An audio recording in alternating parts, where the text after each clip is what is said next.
Hi everyone, it's been a really long time since I haven't published any Mhm. videos.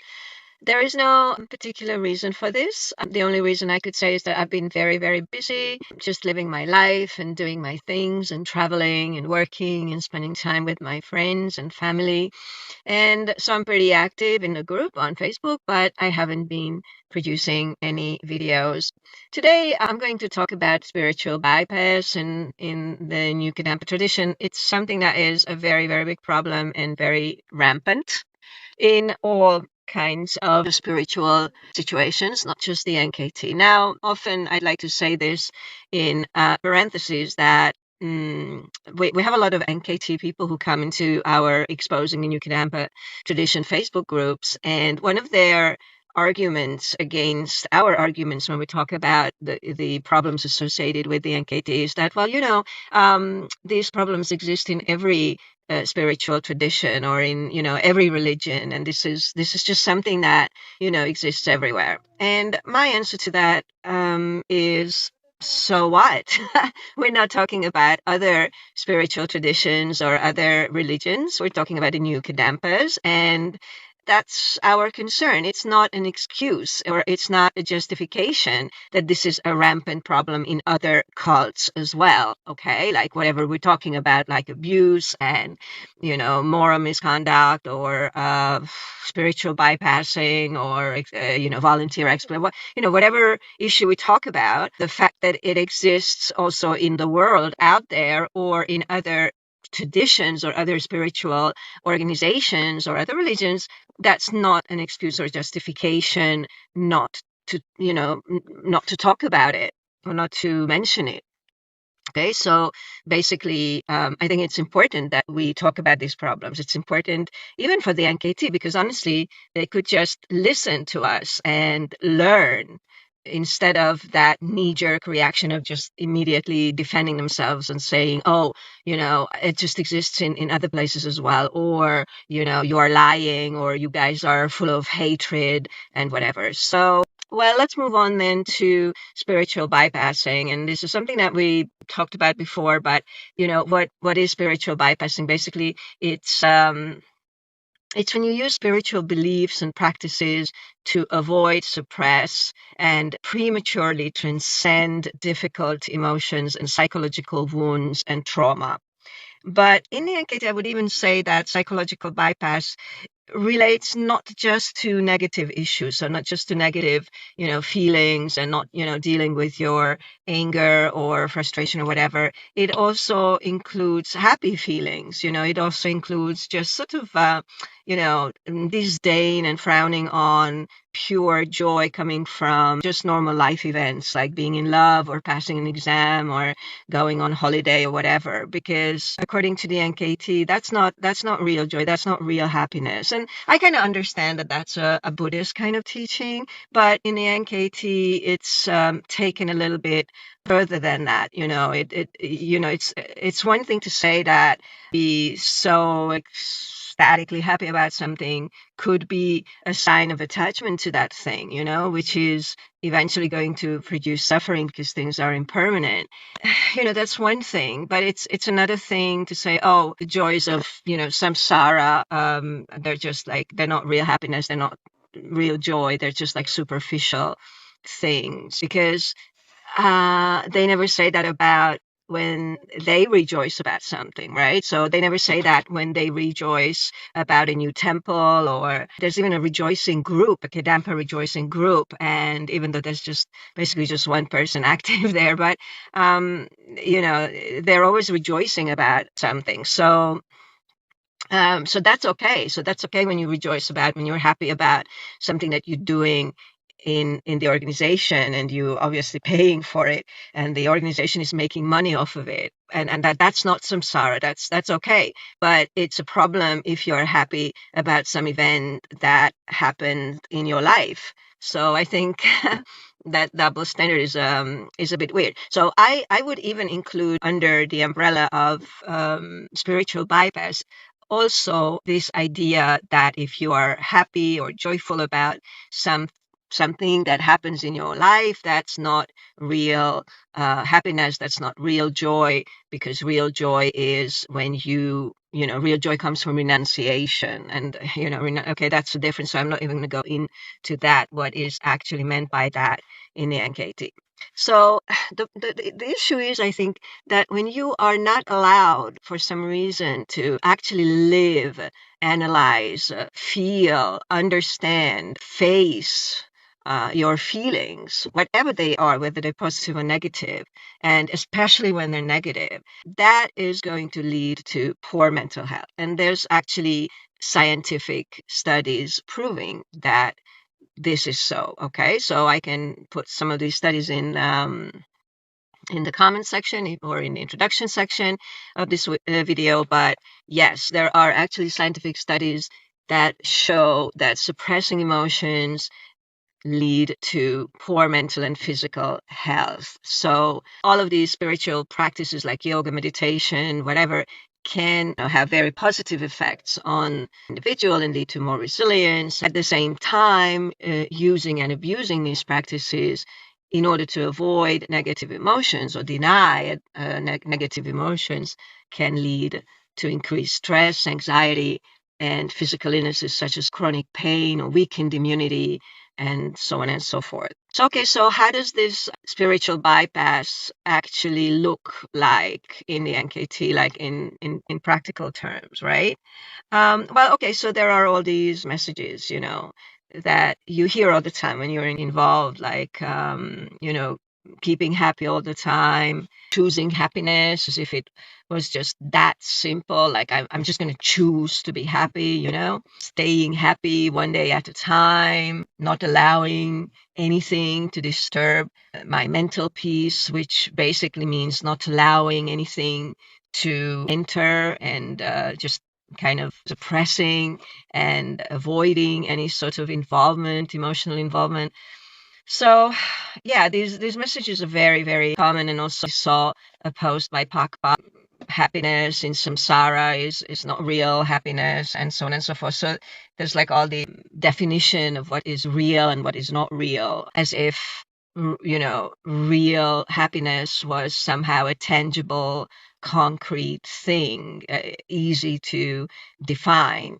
So another thing is this constant denigration and dismissing of normal human emotions like fear and anger, and which is actually an ironic thing, because when they were protesting against the Dalai Lama, there was like a lot of anger there. In fact, they were called angry Buddhists by the media.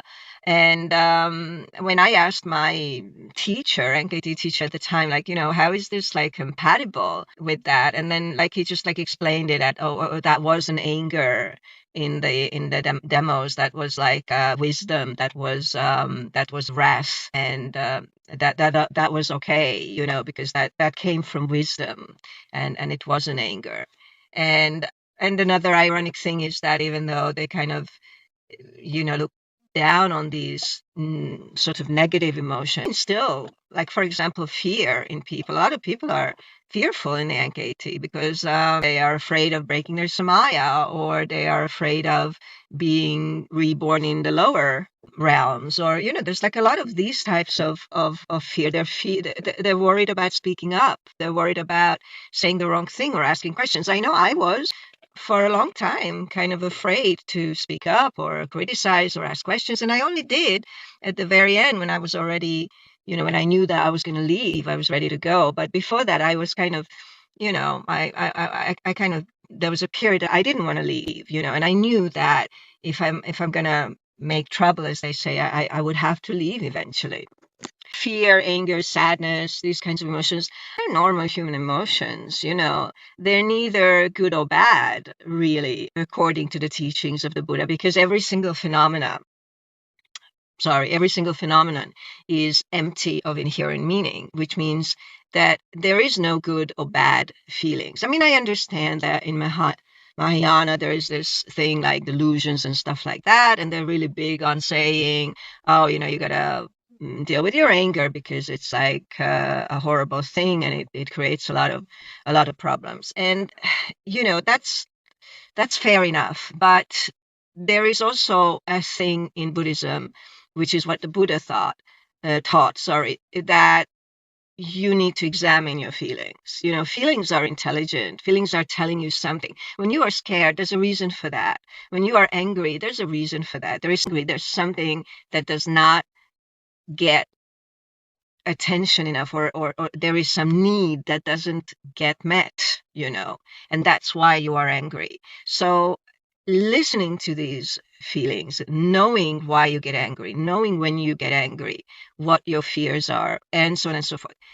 You got to know yourself. You have to go through that process of understanding yourself before you can transcend these emotions. So another way they teach spiritual bypass is by kind of gaslighting. So whatever's going on, and you have an issue, you voice it.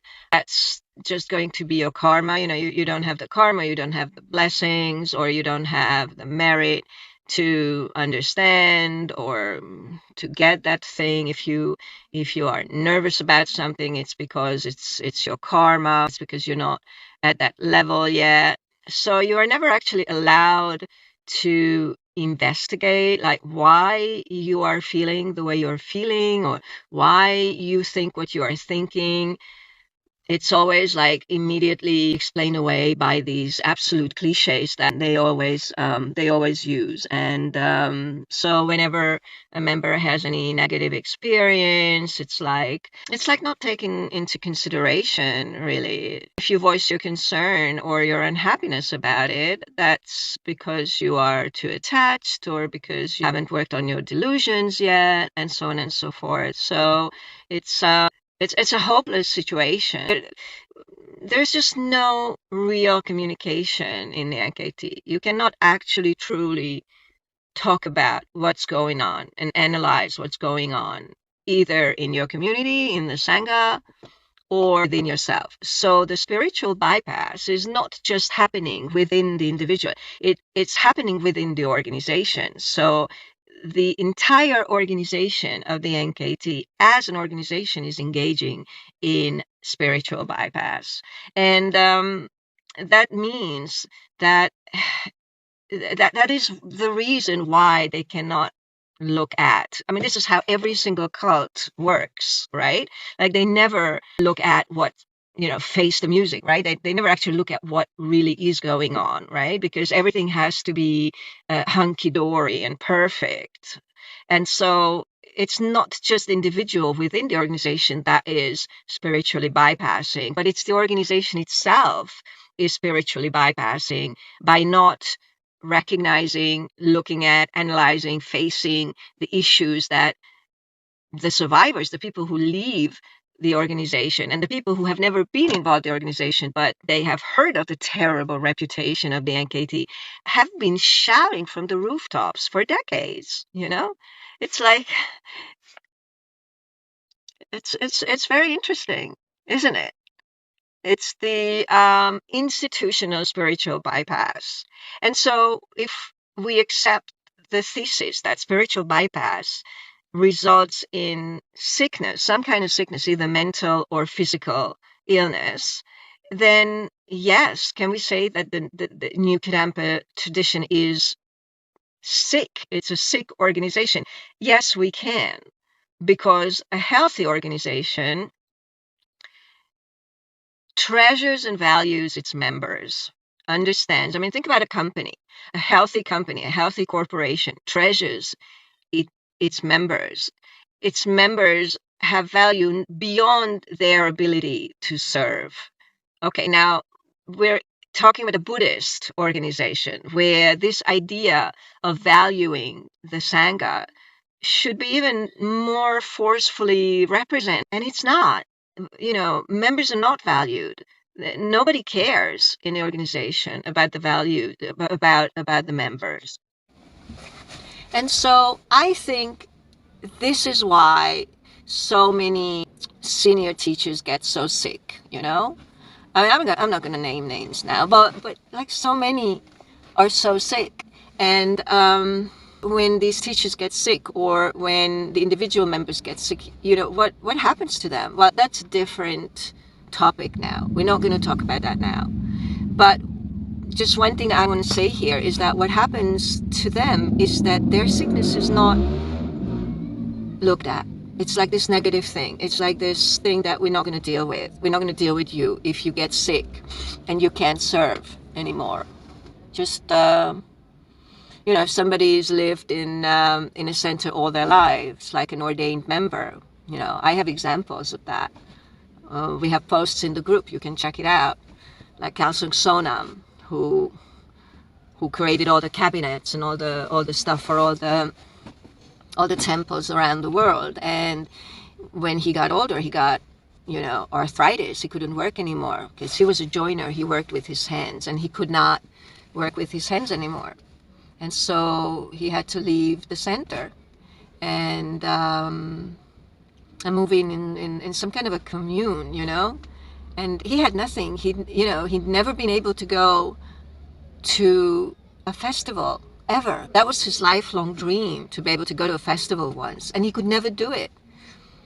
And the NKT never gave him a gift of a festival. So what's that got to do with spiritual bypass? It's, this poor Sonam, like he wasn't able he didn't even understand that it's just crazy that he's getting this sort of treatment from his own Sangha, where he belonged all his life or most of his life. And so he couldn't recognize it. He couldn't see it because of all the suppression for so long. And so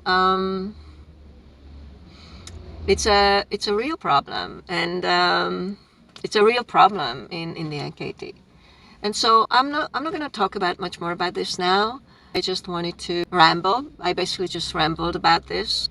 But practice what the Buddha taught, practice what the Lord Buddha taught about awareness and mindfulness and being present, also for yourself, also for your own, emotions. It's not just being present in your environment, it's also being present within yourself, for yourself, and it's okay. It's okay to be angry. Figure out why you're angry. Figure out what it is that made you angry about that situation that made you angry, and enjoy life just with the awareness that it's transitory, it's impermanent. Anyway, thank you so much for watching this video, and I hope you're doing good, and I'll catch you next time.